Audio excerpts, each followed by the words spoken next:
إن الحمد لله نحمده ونستعينه ونستغفره ونعوذ بالله من شرور أنفسنا وسيئات أعمالنا من يهده الله فلا مضل له ومن يضلل فلا هادي له أشهد أن لا إله إلا الله وأشهد أن محمدا عبده ورسوله يا أيها الذين آمنوا اتقوا الله حق تقاته ولا تموتن إلا وأنتم مسلمون فإن أصدق الحديث كتاب الله وخير الهدى هدى محمد صلى الله عليه وسلم وشر الأمور محدثاتها فإن كل محدثة في الدين بدعة وكل بدعة ضلالة وكل ضلالة في النار جماعة dan ya Allah wa iyyakum.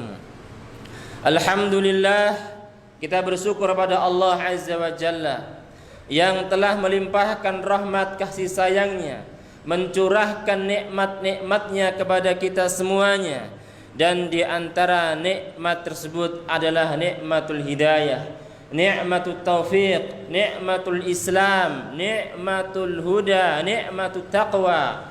Sehingga dengan nikmat tersebut kita bisa dengan mudahnya memenuhi panggilan Allah Subhanahu wa taala untuk menghadiri khutbah Jumat, untuk melaksanakan salat Jumat dengan berjamaah. Kemudian jamaah sekalian, kita aturkan salawat dan salam untuk Nabi kita Muhammad sallallahu alaihi wasallam, untuk keluarga beliau, untuk para sahabat beliau dan seluruh kaum muslimin yang mengikuti beliau sebaik-baiknya. Jamaah kaum muslimin, a'azzani Allah wa iyyakum.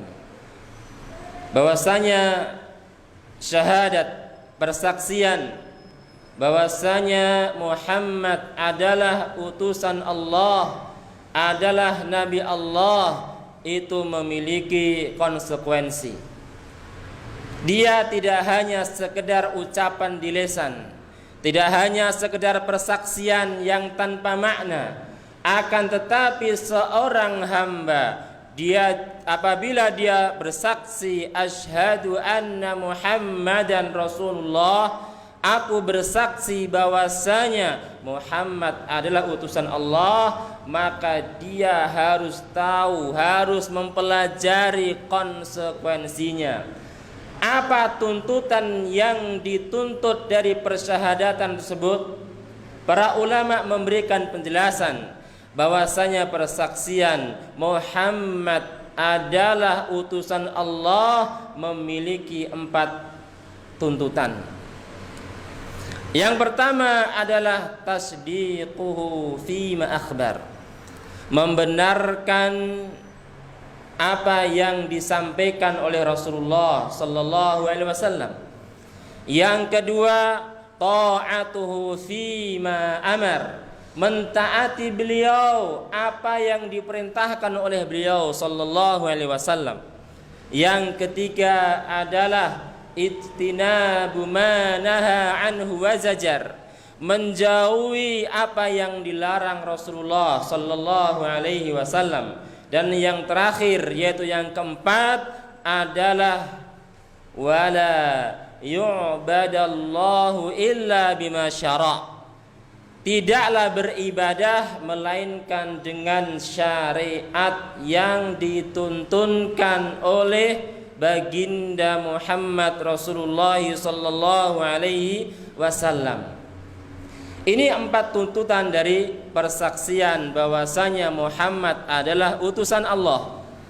Yang pertama jamaah sekalian, tuntutan yang pertama dari persaksian Muhammad adalah utusan Allah, yaitu adalah ta'atuhu fima amar atau tasdiquhu fima akhbar, membenarkan semua berita yang disampaikan oleh Rasulullah sallallahu alaihi wasallam, menerimanya dan mengimani tanpa ada keraguan, kebimbangan dari apa yang disampaikan oleh Rasulullah sallallahu alaihi wasallam.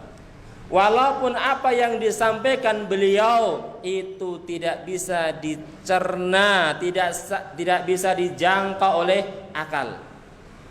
Seperti ketika Rasulullah sallallahu alaihi wasallam menyampaikan kepada penduduk Quraisy ketika beliau diisrakan ke langit yang ketujuh, Sidratul Muntaha, dalam hanya satu malam beliau diangkat ke langit ketujuh bersama ruh dan badannya.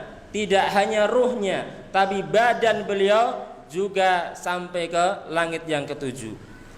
Ketika ini disampaikan kepada penduduk Quraisy, ini menjadi kesempatan orang-orang kufar untuk menjadikan orang-orang yang beriman kepada beliau, orang-orang yang mengikuti beliau supaya bimbang. Karena kalau dicerna dengan akal, yang namanya naik ke langit yang ketujuh itu tidak akan bisa dicerna oleh akal. Sehingga ini menjadi kesempatan oleh orang-orang kufar Quraisy untuk menjadikan pengikut Nabi Muhammad sallallahu alaihi wasallam murtad, keluar, tidak mau mengikuti ajaran beliau.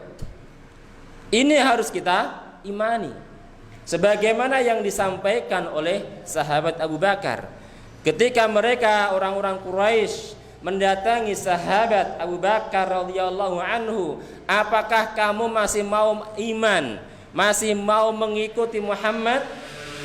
Dia sudah mengatakan demikian dan demikian. Apa jawabnya Abu Bakar radhiyallahu anhu? La in kana qala dzalika laqad sadaqa. Seandainya Nabi Muhammad sallallahu alaihi wasallam mengatakan seperti itu, laqad sadaqa, maka beliau jujur, benar, tidak dusta. Ini keimanan yang begitu tinggi dari sahabat Abu Bakar radhiyallahu anhu, mendengar, tahu berita dari Rasulullah sallallahu alaihi wasallam yang tidak bisa dicerna oleh akal sama sekali. Akan tetapi karena itu betul-betul dari Rasulullah, beritanya sahih, benar dari beliau, maka beliau mengatakan laqad shadaqa, maka beliau benar, tidak bohong. Ini yang pertama, jamaah sekalian. Semua berita yang sahih, ada dasarnya sahih dari Rasulullah sallallahu alaihi wasallam, wajib kita benarkan, wajib kita imani tanpa meragukan di dalamnya sama sekali. Berita-berita yang berkaitan dengan yaumul akhir, tentang sifat surga, sifat neraka yang belum pernah dilihat mata, belum pernah didengar oleh telinga, ini adalah kita wajib membenarkan apa yang disampaikan oleh Rasulullah sallallahu alaihi wasallam. Kemudian konsekuensi syahadat Muhammad adalah utusan Allah Subhanahu wa taala. Yang kedua adalah ta'atuhu fi ma amar, mentaati beliau apa yang diperintahkan oleh beliau. Dan inilah salah satu tujuan Allah mengutus semua rasul. Allah Subhanahu wa taala mengutus para nabi, mengutus para rasul, tujuannya untuk ditaati. Sebagaimana yang dijelaskan oleh Allah Subhanahu wa taala, wa ma arsalna mir rasulin illa liyuta'a illa biidznillah. Dan tidaklah kami mengutus seorang pun utusan, mengutus seorang pun rasul illa liyuta'a, melainkan untuk ditaati. Dan Nabi sallallahu alaihi wasallam juga bersabda, wa ma amartukum bihi fa'tu minhu mastata'tum. Dan apa yang aku perintahkan kepada kalian, fa'tu minhu, laksanakan, kerjakan, mastata'tum, selama kalian masih mampu untuk mengerjakan.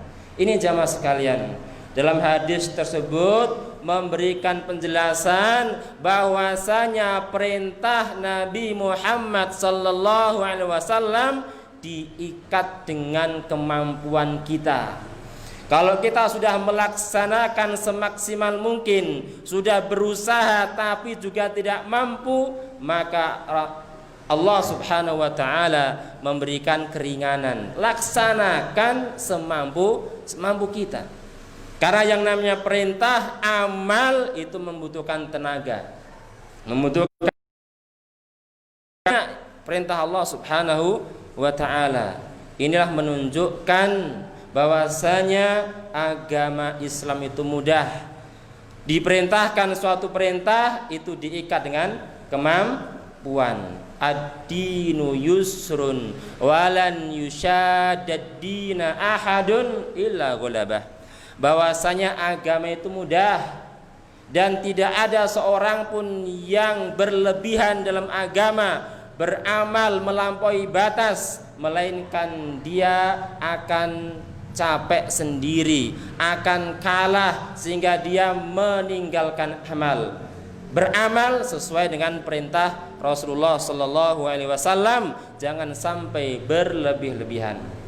Yang ketiga dari konsekuensi syahadat Muhammad adalah utusan Allah adalah ijtinabu ma naha anhu wa zajar.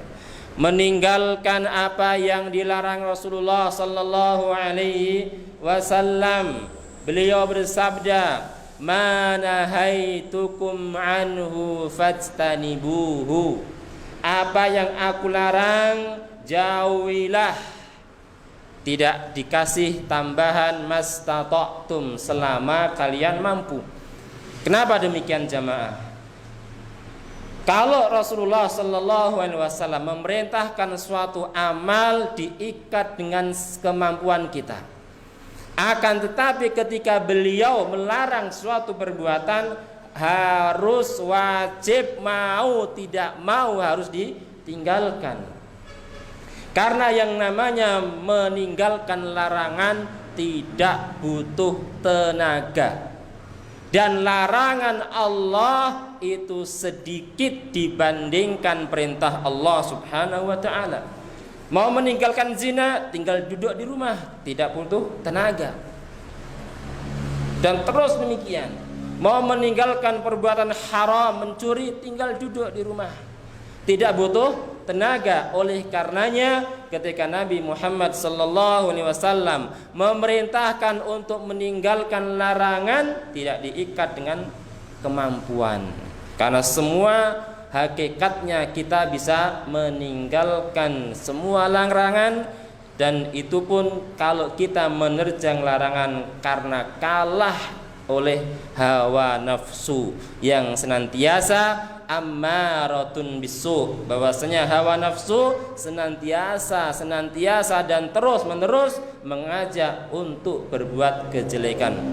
Aqulu qali hadza astaghfirullah li wa lakum wa lisairil muslimina wal muslimat min kulli dhanbin fastaghfiruhu innahu huwal ghafurur rahim.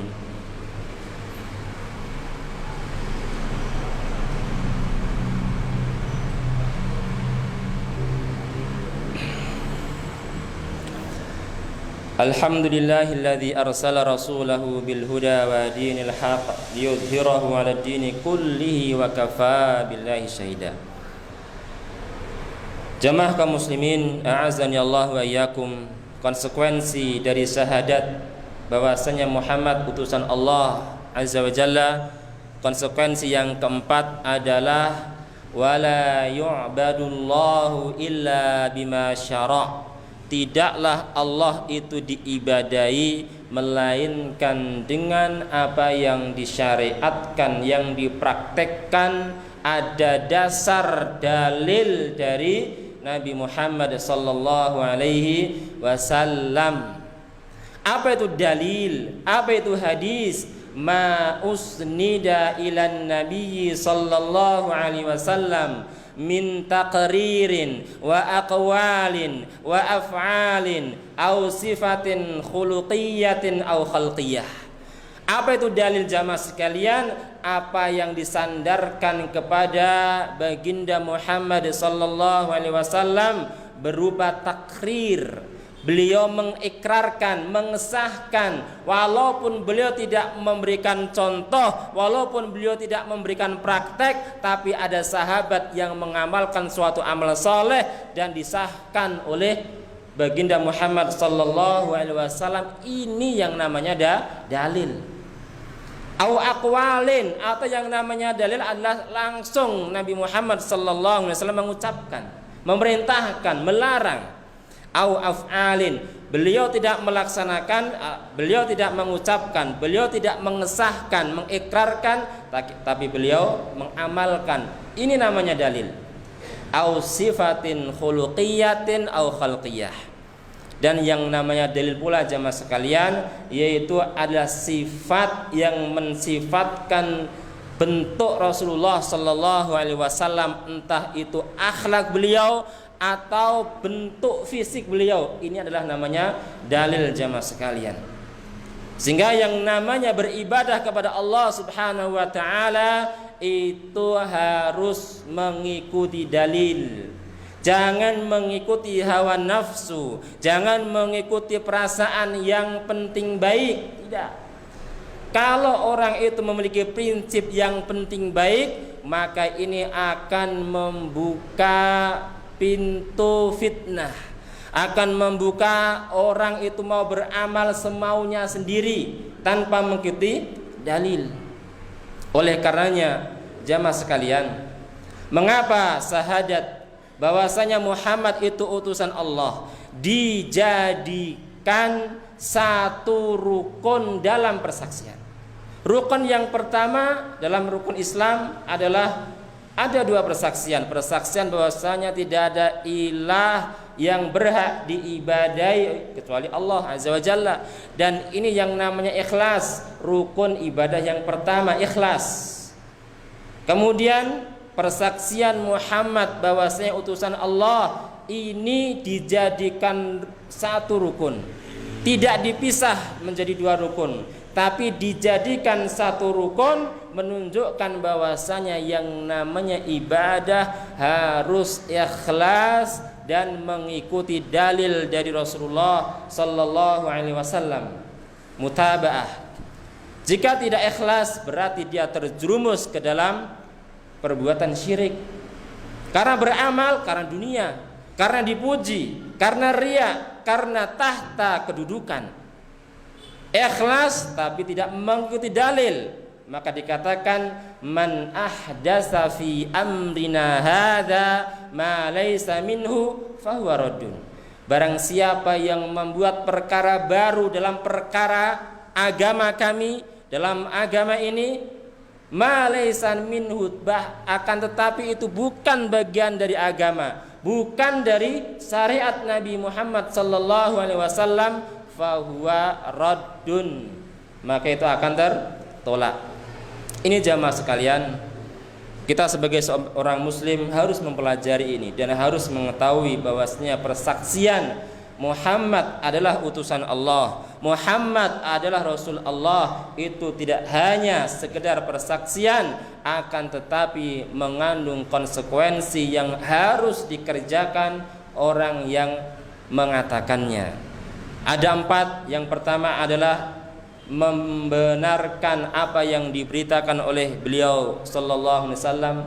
Kemudian yang kedua mentaati perintahnya, yang ketiga meninggalkan larangannya, dan yang keempat tidak beribadah melainkan berdasarkan dalil. Allahumma shalli ala Muhammad wa ala ali Muhammad wa barik ala Muhammad wa ala ali Muhammad kama shallaita wa barakta ala Ibrahim wa ali Ibrahim innaka Hamidum Majid. Allahumma ighfir lil muslimina wal muslimat al ahya'i minhum wal amwat innaka qaribun mujibud da'wat ya qadiyal hajat. Allahumma aslih lana dinana alladhi huwa ismatu umurina wa aslih lana akhiratana allati fiha ma'aduna wa aslih lana dunyana allati fiha ma'ashuna waj'alil hayata ziyadatan lana fi kulli khair waj'alil mauta rahatan lana min kulli syarr. Rabbana atina fid dunya hasanah wa fil akhirati hasanah wa qina adzabannar wa akhiru da'wana anil hamdulillahi rabbil alamin wa aqimus shalah.